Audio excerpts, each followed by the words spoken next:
Thank you. Good evening, everyone. Well, welcome to the lecture tonight where we're going to go on a journey. I'm going to take you on a journey through your gastrointestinal tract. We're going to start with the mouth and we're going to end up at the other end. Your gastrointestinal tract is a hollow tube. And anything that goes into that hollow tube is not part of you or me until it gets broken down to tiny substances, absorbed into the blood, then it becomes part of you and me. And last night when we looked at the liver, we had a look at what happens when it gets absorbed into the blood. We actually followed the journey of how it gets into the cell. But tonight we're going to have a look at the amazing process that transforms the food that's on your plate to microscopic little substances that then gets absorbed into the blood. So this hollow tube, anything that is in it is not part of you or me until it gets into the blood, because the Bible says that the blood is the life of the flesh. Now in Australia we have a lot of sheep and they're born with tails, and what the farmer does is he puts a little rubber ring around that tail, the base of the tail, and eventually the tail falls off. Why does the tail fall off?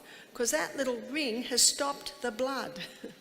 So that's why the blood's called the life of the flesh. The flesh is only alive because it's being bathed with blood. And in our next lecture, where we look at the immune system, we'll be looking in a little bit more detail at the blood. What an amazing thing it is. But let's begin by taking you on a journey through your gastrointestinal tract. So notice that the main hole in is the mouth. And here it is up here. The mouth is the first organ, and most people don't realise that digestion begins in the mouth. And the pH in the mouth is alkaline. So what are the enzymes that are released in the mouth? One enzyme is ptyalin.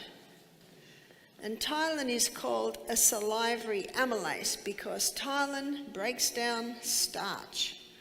Or you could call that carbohydrate. So what is starch? Starch is anything like bread, pasta, cereal,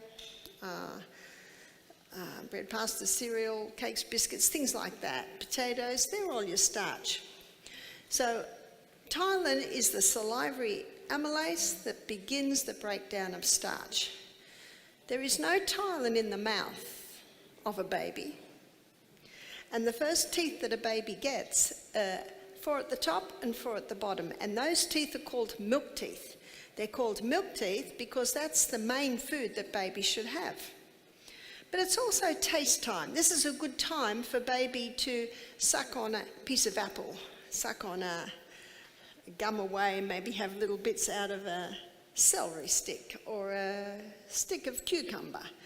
And I remember we were eating at my daughter's place in Tasmania. It was the middle of winter and it was very cold, and she had a fire in the lounge room, so we put a sheet on the lounge room floor and we ate our meal there.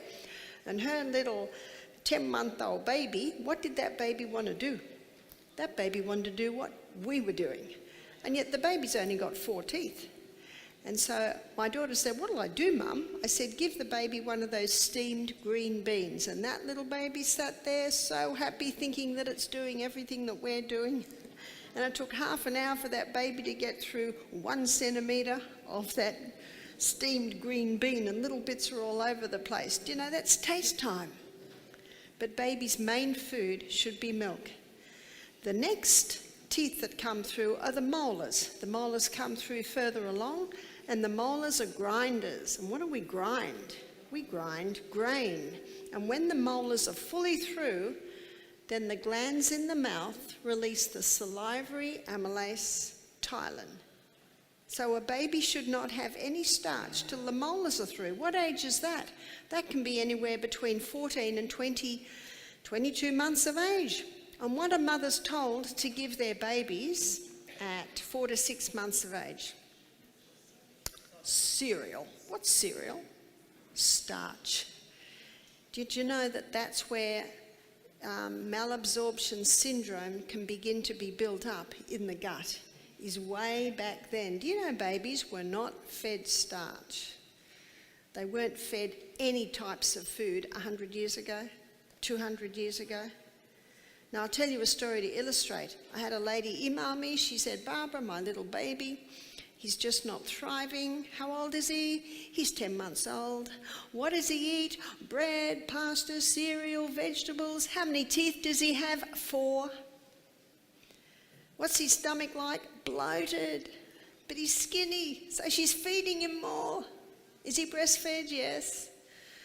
So I explained to her, and I have a lecture on YouTube. It's called What Shall I Feed My Baby, which explains this. So she said, what will I give him? I said, just give him fruits and vegetables, but keep back the starches. She emailed me back, his tummy's got right down. He's actually starting to put on weight. See, the poor child, he just wasn't able to process or metabolize that food. So everything was good.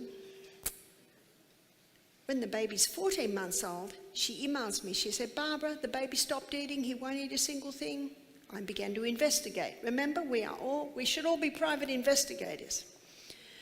Is he teething? Yes, the molars are coming through. I said, it's not uncommon that a baby go off the food when they're teething. They're not themselves. Is he breastfeeding? Yes. Don't worry about it. She emailed me a week later. What if he gets brain damage? I thought, where's this coming from? Brain damage? What if his muscles start to deteriorate? I said, did you know that God made breast food perfect? You know what the amazing thing about breast milk? It's perfectly designed for the baby when it's 2 days old. Perfectly designed from when the baby's 6 months old, 18 months old. My last baby, I fed him till he was 3. She said, but, it may not be enough. I said, it is enough. A few days later, I get an email from her father. I'm a scientist at Loma Linda University. I believe that my baby, my grandson, is going to be brain damaged because the baby's only on breast milk. We would like the baby to go to hospital and be tested. What are they going to do? Take blood? What's that going to do for the baby? And my wife's a physiotherapist, and she believes that the muscles are deteriorating. See, he was very, very preemie, this baby. So he was smaller than usual for his age. And he'd actually stopped crawling. I said, he's teething, he'll be all right. And then I said to the father scientist, I said, did you know that 200 years ago, babies were not fed food till they were 2? Do you know what that means? Galileo, Einstein, Bach, Handel. They were not fed food as babies. Did they suffer?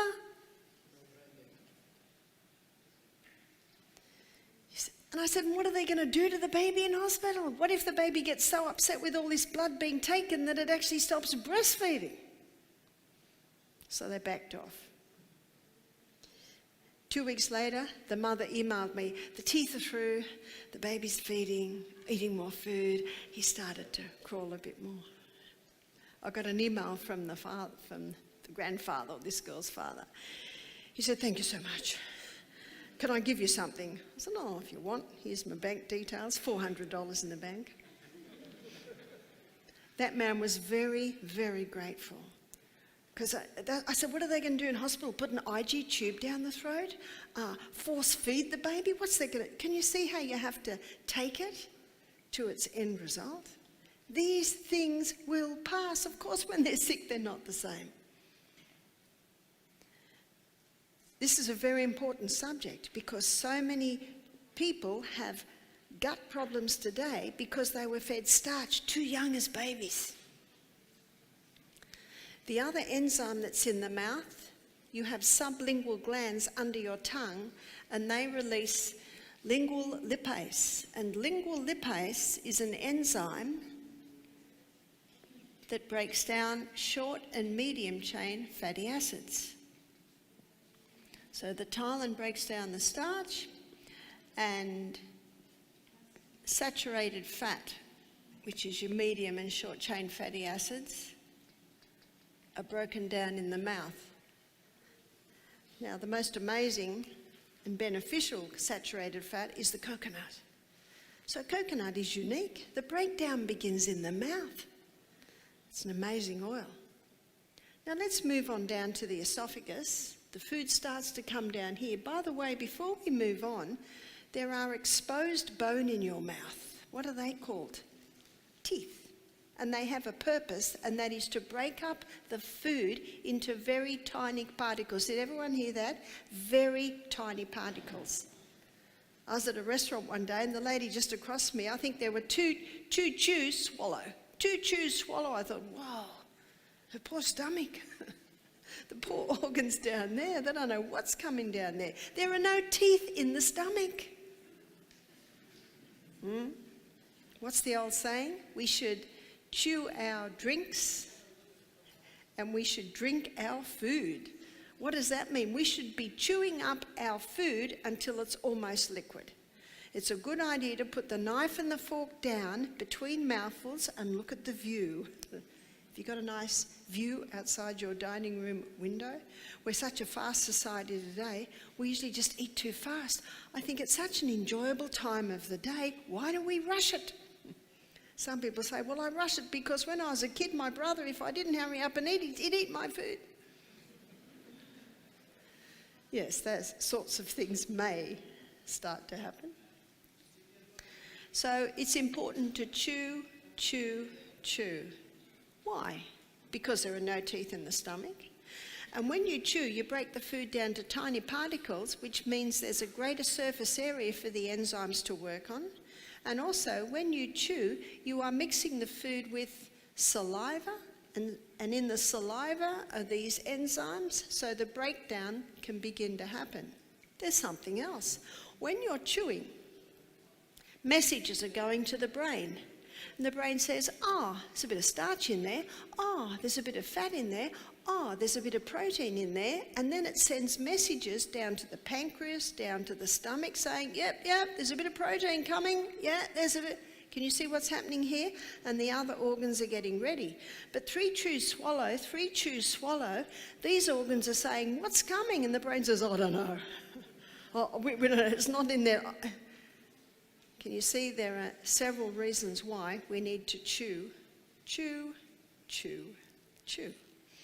Coming down the esophagus, there's a gateway in the stomach. It's in a double-layered gateway, and it's called the cardiac sphincter. And the cardiac sphincter opens when the muscles tighten to let the food through. And then as we get into the stomach, we get another stage of digestion. So the stomach is an alkaline, acid environment. In fact, that's the only part of the body that is acid. It's the only part of the body that should be acid. And tomorrow night we're going to be looking at the acid-alkaline balance in the body. So the only part of our body that should be acid is the stomach. And if someone says to me, I've got a very acid stomach, I say, fantastic. It should be. But how do you know it's acid? Well, it hurts. Well, it shouldn't hurt. You see, we've got a thick mucosa lining on that stomach. So you shouldn't feel your acid. I can't feel my acid. Someone else said, well, it keeps coming up. Well, that's not the acid. The acid's not the problem. And by the way, if it keeps coming up, it can burn holes in the esophagus and the person can get an ulcerated esophagus. Can you see now it's not the acid? The problem's not the acid. The problem is that gate. So why isn't that strong? Well, there are many people today who are eating breakfast like a pauper, lunch like a pauper, and the tea is the king and the queen together. Because they're so busy. And so when they lay down or sit down in their easy chair to watch the television and fall asleep, and then they go to bed, there's this huge amount of food in the stomach. And when the sun goes down, our body knows it goes down. And when the sun goes down, the whole body slows down. When the sun goes down, digestion doesn't happen as effectively and efficiently as it does at lunchtime and as it does at breakfast. You've heard of circadian rhythm? Circadian rhythm is set in our body by light and dark signals. When the sun goes down, there's a whole lot of messages going into the brain. So we don't digest as well as an evening as we do at breakfast and lunch. So having a big meal and gravity causes it to push against those little valves there and it weakens it. And that cardiac sphincter, it's called the cardiac sphincter because of its relationship, its nearness to the heart. It's a muscle like this. And when it tenses, it opens. And when it's relaxed, it's closed. Now, the mineral that is a muscle relaxant is magnesium. So everyone that comes to Misty Mountain Health Retreat that's got reflux or heartburn, it's called, because we serve breakfast like a king, lunch like a queen, and tea like a pauper, and we give them magnesium supplements 3 times a day and just before bed, they go home without the heartburn. Easy fixed. I had one guy come and he'd been on Nexium or the equivalent for 15 years. Is it working? 15 years? And by the way, you know what they're finding now? Long-term antacids is causing or contributing to colon cancer because the protein's not getting broken down because there's not enough acid to break it down, and so partially digested protein goes all the way down here. Extra bacteria has to be created to try and deal with the partially digested protein, and that can contribute to damaging the wall of the colon. Whew. I have never met anyone with an over-acid stomach. It actually doesn't happen. By the way, dogs, they've got about 6 times higher acid content in their stomach than humans. Do they get reflux? Do they get stomach ulcers? No. They need that extra acid because they're meat eaters and they need a lot of acid to break that down and get it through that body quickly. So let's have a look at the stomach. Let's have a look at how it works. So what is the food that breaks down in the stomach? The food that breaks down in the stomach is protein. That's actually the only food that's broken down in the stomach because starch digestion begins under the action of ptyalin, but it's put on hold in the acid stomach. The lining of the stomach has big folds like this, and those folds are lined with gastric glands, and 2/3 of those gastric glands is mucus, releasing mucus. There's your thick mucosa wall to protect the lining of the stomach against the acid. Now these glands down here, they release hydrochloric acid. And if you were to put 1 drop of hydrochloric acid on your skin, it would burn a hole in your skin. You see why God made it so that there's a thick mucosa wall. Now, something else that's released from those glands is pepsinogen. Pepsinogen and hydrochloric acid unite, but only in a very acid environment. And when they unite, they release pepsin. And pepsin is the enzyme that breaks down protein. Can you see why the pepsin's not released here? It'll start eat up your stomach wall. So the hydrochloric acid's released, the pepsinogen's released, they unite to produce pepsin, and it's pepsin that breaks down the protein.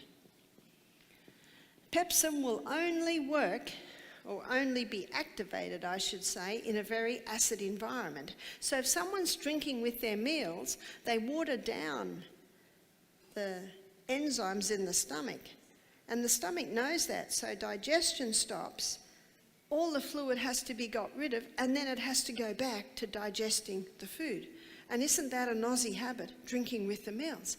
Every time Michael and I go to a restaurant, the first question we're asked is what? What are you going to have to drink? And we always say, no, we've already drank. Oh, well, we'll just bring you water. Now, we let them, because otherwise they'll never leave us alone. We're such a fast society. People are busy, no time to drink, sit down to eat. Oh, haven't drunk. Is that right? We should stop drinking half an hour before the meal and that means that we've got a nice acid environment, and then resume drinking 1.5 hours to 2 hours after the meal. If you sit to eat your meal well hydrated, you will not need to drink with your meals. In fact, at Misty Mountain Health Retreat, we don't serve water with the meals. And I have people say, I keep reaching for the water. I said, yeah, that's the habit. That's what we're going to look at on Saturday morning, rewiring that. And you can rewire your brain. But I'd like to speak a little bit about hydrochloric acid. Hydrochloric acid isn't just to unite with pepsinogen to produce pepsin. Hydrochloric acid is antifungal, it's antibacterial. So that if any bacteria happens to be on the food coming into the stomach, it'll wipe it out. So that's why it's very important to have nice, strong hydrochloric acid. Another thing that can exhaust hydrochloric acid is constant eating. You see, digestion, approximately, there's been lots of research to prove this, it takes 3 to 4 hours to digest a meal. And then your stomach loves a 1-hour rest. That means we should be leaving about a 5-hour break between a meal. And the only way you can do this is to have a high fibre diet. We looked at this last night. To have generous amounts of protein. And to have your healthy fats. What are your healthy fats? Fats as they come from the hand of the Creator. So there's your nuts and your seeds, your avocado, your coconuts, and the 2 oils extracted from the flesh of the plant which have been eaten for centuries is your coconut and your olive oil. So it depends where you live, I guess, what oil you grow up on. We live in Australia, so take your pick. Personally, I like the taste of olive oil a little better. These are the 3 foods that keep the food in the stomach longer. Fibre, because it slowly releases the glucose. Protein, because it's in the stomach that protein is broken down. And fats, because it coats the food so it takes a little bit longer for the enzymes to get in there. And that allows us not to faint between meals because we're getting the nutrients. And by the way, even when the stomach's empty, as you'll see a little bit later on, the food's getting absorbed down here. So even when the stomach's empty, we're not going to die of starvation, you know. We're still getting those nutrients going through. Many people who feel hungry 2 hours after a meal, it's often thirst, because your body doesn't know the difference between thirst and hunger. So it's only 2 hours since a meal and you're feeling hungry, have a drink of water.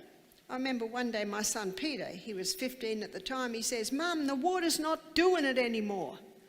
Because I say drink. And I looked at the clock and I said, great, it's lunchtime.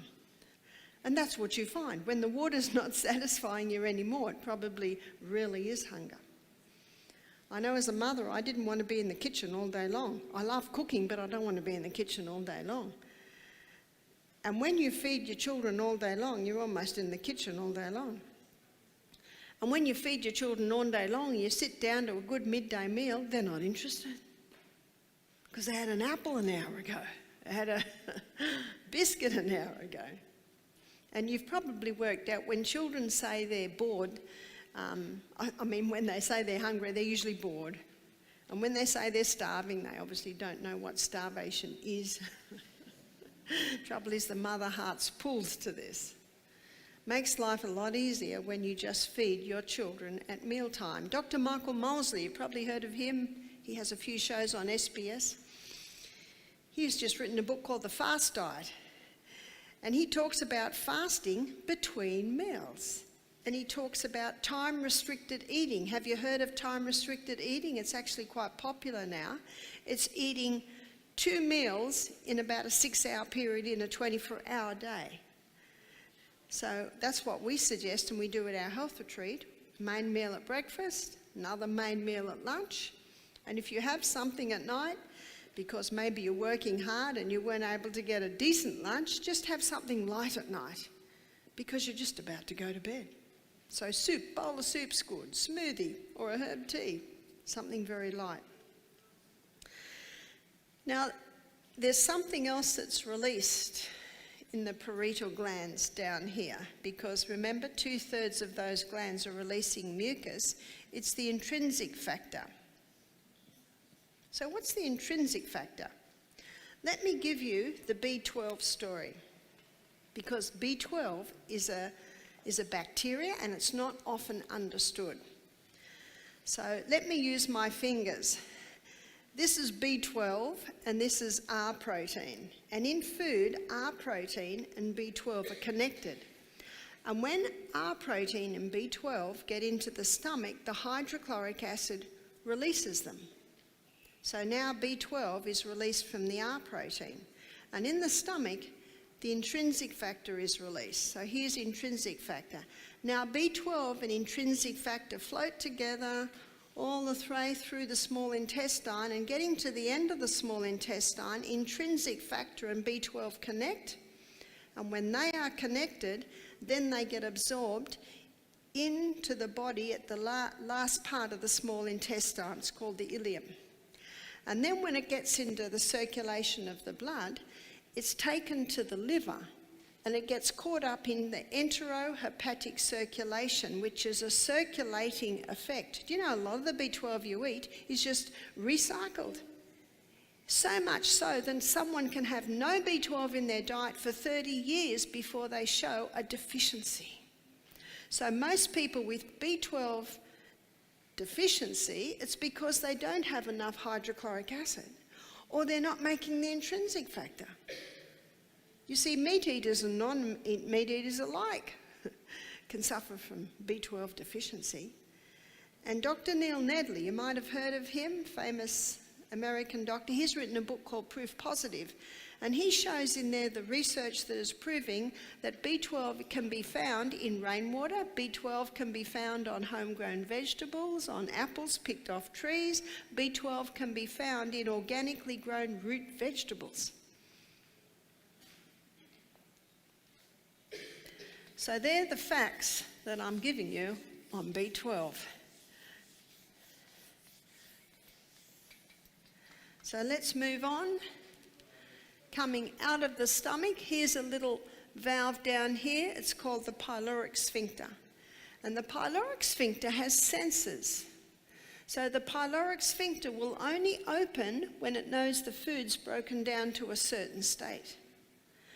And when it gets the messages, the food's broken down to a certain stage, it opens. Let's say this is breakfast, and little by little it comes in. But let's say mid-morning someone has a biscuit and a cup of tea, or a sandwich and a cup of tea. How many Aussies do that? Or maybe they're really healthy and it's an apple and a handful of nuts. Whatever it is, pyloric sphincter quickly shuts. Oops, something's just come in, it's not broken down. And that will stay shut until this newcomer gets broken down to the right state, and then it can open again. And about an hour later, what happens? Lunch. Lunch comes in. Quick, shut the gate, something's just come in and it's not broken down properly. Do you know what the research is showing? Some remnant of breakfast can be still in the stomach at the end of the day when people are eating all day long. We've got one stomach. Cows can eat all day long because they've got about 4 or 5 stomachs. Humans have one stomach. So now what's happening when we get into the duodenum? A lot of things are happening in the duodenum. The duodenum is the first part of the small intestine.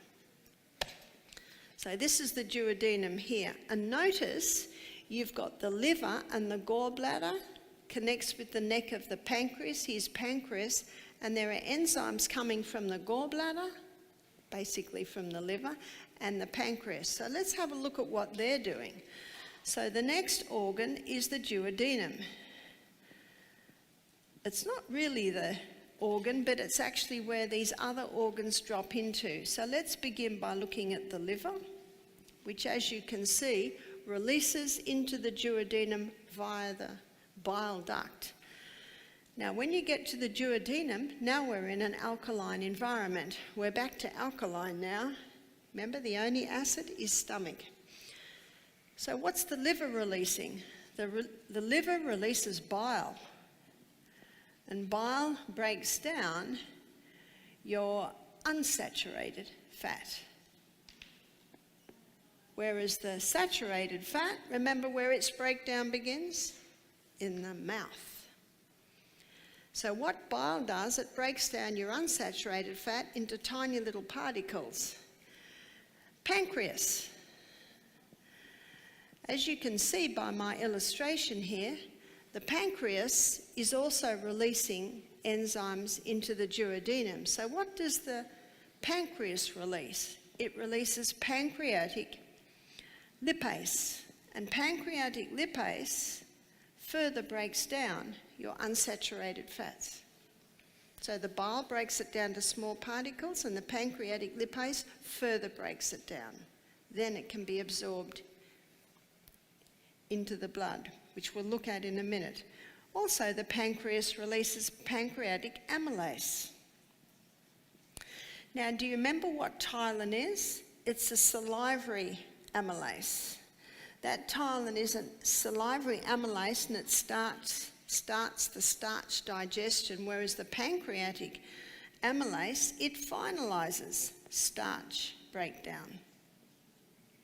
Remember, starch breakdown begins in the mouth, put on hold in the acid stomach, now comes into the duodenum, and the pancreatic amylase finalises starch digestion. The pancreas also releases trypsin. And trypsin is an enzyme that finalises protein digestion. Remember where protein digestion began? Under pepsin in the stomach. But also, the pancreas releases chymotrypsin. And chymotrypsin is another enzyme that breaks down protein. I've got some good news, it doesn't get much more difficult than this. We're nearly there. Students, what is the main organ of digestion? Pancreas. Can you see that? It's the pancreas. The only food that's broken down in the stomach is protein. Most of our digestion is happening here. And that is why when someone has pancreatic cancer, they usually die from malnutrition, because they cannot finalise digestion of all their main nutrients, and if that can't be finalised, it can't get out of the gut and into the blood. So the person can die from malnutrition. Proteolytic enzymes. Proteolytic enzymes are enzymes that break down protein. So a proteolytic enzyme is pepsin. A proteolytic enzyme is trypsin and chymotrypsin. In Psalm 104 verse 14, the Bible says God gave herbs for the service of man. Did you know that there are foods that are proteolytic enzymes? So from the pineapple, the core of the pineapple, an extract of bromelain can be taken out. It's a proteolytic enzyme. And from the papaya or the pawpaw, papain can be extracted, and it is a proteolytic enzyme. So if someone has pancreatic problems, they should go on, and you can buy them from the health food shop. They're often called digestive enzymes, and they contain bromelain and papain, which are proteolytic enzymes, which can help in the final breakdown of the protein.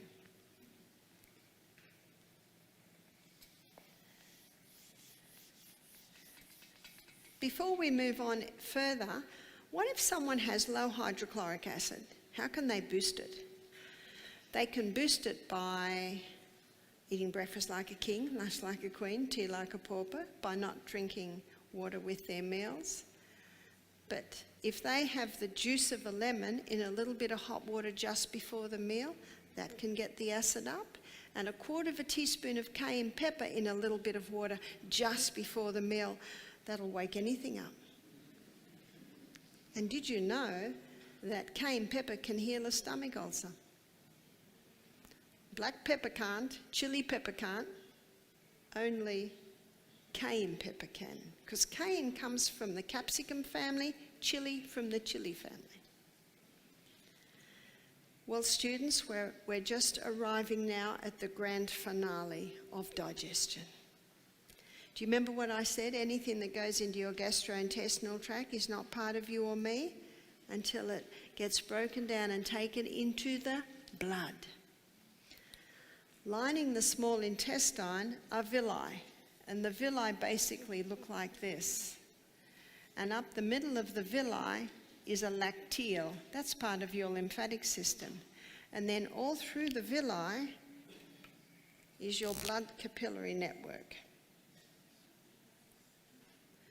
Now, covering that villi, and we looked at this on Tuesday night, is a thick turf wall, and it's made up of Lactobacillus acidophilus bifidus bacterium.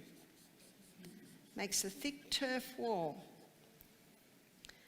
And that thick turf wall plays a very important role in the final act of digestion. Did you know that when a baby's in utero, there's no gut flora? Their gut is what's called sterile. And when the baby's born, it's literally showered with the mother's microorganisms. And colostrum, that thick, creamy substance that's in the milk in the first few days, it's rich in the gut flora. So what happens when a baby's born and when it has that colostrum? Did you know that a farmer, if the mother dies in cowbirth, is that what you call it?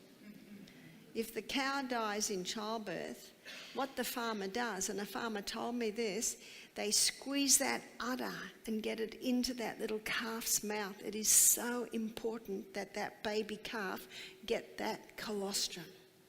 In fact, he said, if we can't do that, we may as well kill the calf. It will never, ever be strong. Let's take that to human standards. How important is that? You see, the role that it now plays, this gut flora, it's responsible for the final breakdown of our food. It's responsible for the absorption of the nutrients out of the gut and into the blood.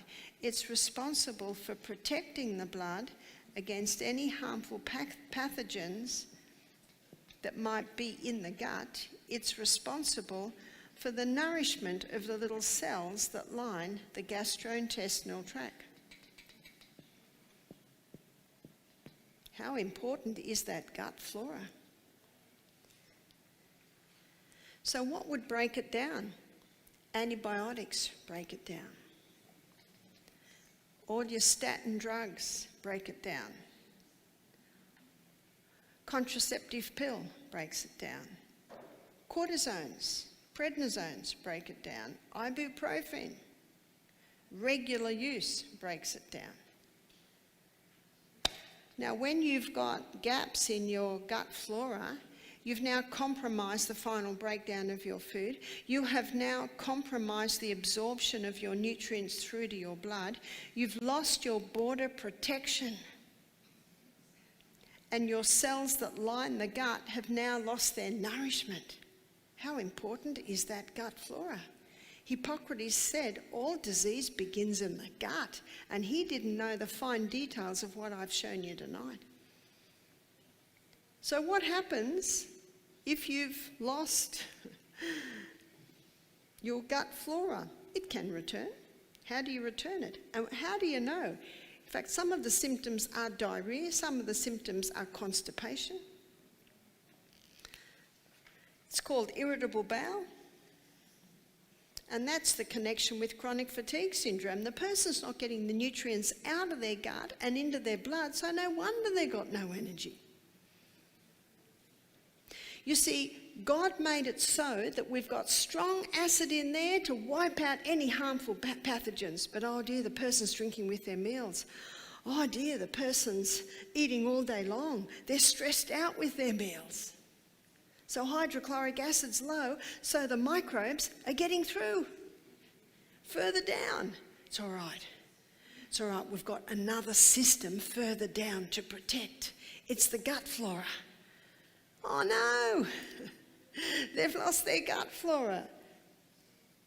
Can you see the two processes to protect the blood have both gone down? And so harmful pathogens can get into that blood.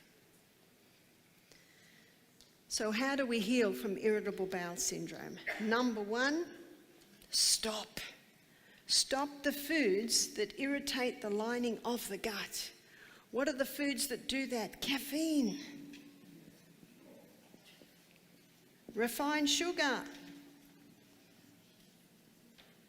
the hybridized wheat. We touched on the hybridized wheat last night, and I'm going to explore it a bit more tomorrow in the acid alkaline lecture. Dairy. I acknowledge that Lula Bell in the paddock eating organic grass, who gets milked and made a proper cultured yogurt out of it, that can be healing to the gut. But there aren't many Lula Bells in the paddock. If you were to feed the milk in the supermarket to a newborn calf, the calf would die. So sorry, you can't even compare to what's in there. You're best keeping away from it. People say, what milk do you drink, Barbara? I say, I'm weaned, I eat food. Milk is for babies. We're the only creature that drinks milk past babyhood. Number one, stop all the things that can irritate that lining. Number two, take a probiotic. What's a probiotic? A Lactobacillus acidophilus bifidus bacterium supplement. Do you know they are the two permanent bacteria that live in your gut? All the others come from those two. Number three, do you remember Psalm 103 verse 14? God made herbs for the service of man. There are two herbs that coat, soothe and heal the lining of the gut, and they're both a bit slimy because the lining of the gut is sliming. I think we all know aloe vera. And aloe vera has a growth stimulant. It stimulates rapid healing in the lining of the gut. The other herb, when you put water with it, it just goes a bit slippery. It's called slippery elm. And slippery elm coats, soothes and heals the lining of the gut. Is it that simple? It is. Let me give you a story of a lady that came to this lecture in New Zealand when I was there about 18 months ago. She said, I'm 70, I've had irritable bowel syndrome for 30 years. She's been on cortisones, anti-inflammatories. She said, the things that you have told me tonight, no one has ever told me. She said, no one ever told me that these foods were irritating my gut. She was very excited. That was Tuesday night. She went home, she immediately implemented everything she'd heard. She had coconut cream on her breakfast instead of cow's milk. She had a bit of honey on her breakfast instead of sugar. She stopped the wheat and bought some spelt sourdough bread. I think she had some millet for breakfast instead of her oat. Some can handle oats, some cannot. She started to have a dandelion instead of a coffee.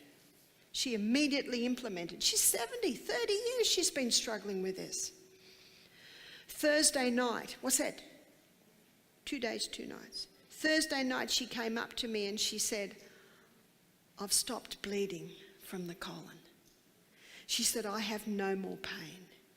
She said, instead of going 6 times a day, she said, today I went 3 times. Wow. 2 days. Is she healed? No. But she's on the road. You're the doctor. What has her body just told her? Yes. Yeah? Those cells that line the gastrointestinal tract, they're remet every 3 to 5 days.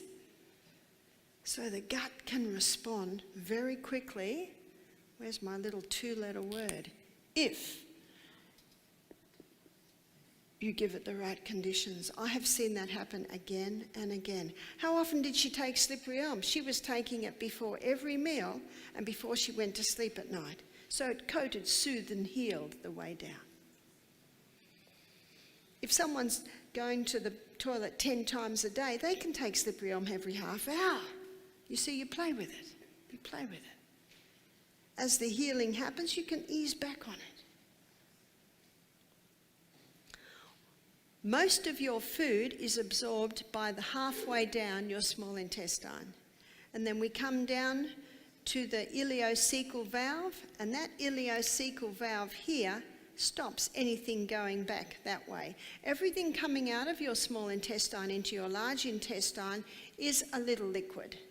So one of the main functions of the large intestine is to take water out so stools are formed so you can pass with ease.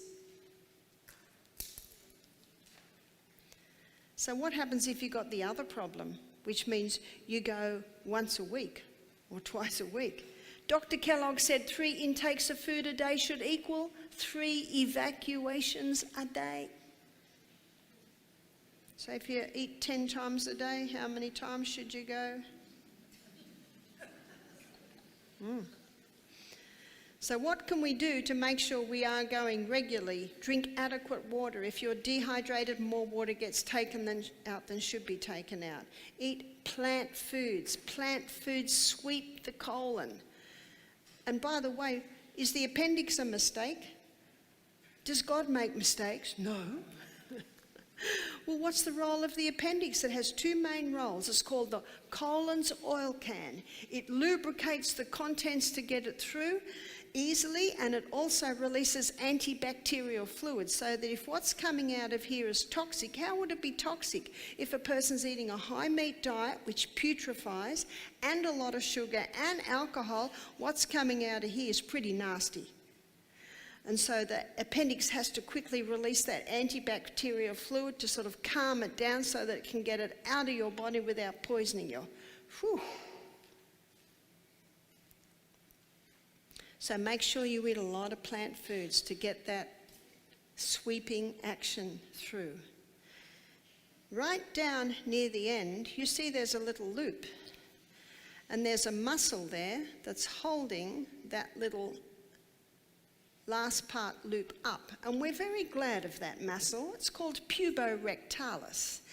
And that muscle prevents us having accidents. But let me show you something about the puborectalis. Here is the throne. And here is the person sitting on the throne. When a person sits on the throne, puborectalis remains taut. Now, things can still get through. But if a person sits on the throne and in the front of the throne they put a little stool, or they might buy a squatty potty from Bed Bath and Beyond, and they're mimicking the squatting position, the knees are up in the air. And when the knees are up in the air, mimicking the squatting position, then puborectalis relaxes. And when puborectalis relaxes, then the colon totally opens and the contents can be released with great ease. Do you know, in many countries today, squatting still happens. I was in Punjab, India, at the beginning of the year. And as I travelled down to New Delhi, I stayed in an apartment there before I flew out the next day. It was a beautiful apartment, all lined with marble. I went into my bathroom, all marble, and oh, there's a hole in the ground. That was the toilet. In many countries, people still squat. And it has found to be, scientifically and medically they prove it today, the best way to do the daily evacuation. If someone's not going and they're sitting and they decide to put some strain there, it puts a lot of strain on the anus and hemorrhoids can come out. And hemorrhoids are not very nice. So squatting can heal hemorrhoids, squatting can prevent hemorrhoids because squatting takes all the pressure off the anus.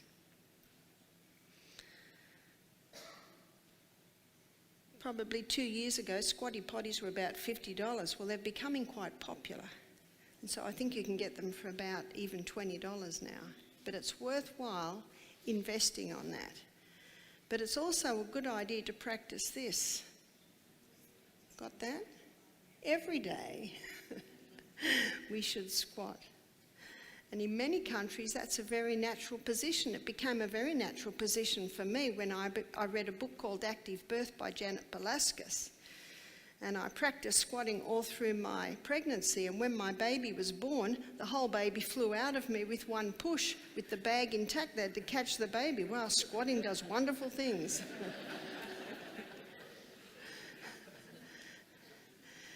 Because squatting opens that whole pelvic area. So it's very important to practice squatting. If you see, when you do squat, when you're coming up, all the pressure's put on your quads, your thighs. So if you can't do that, just go up and down like this every time you're washing the dishes or doing things, and get those muscles strong again. Very important to strengthen that pelvic girdle so that we keep the muscles strong. And tomorrow night, I'm going to be talking about exercise. And I'm going to show you how muscle knows no age. Whether you're 9 or 90, your muscles can be strong.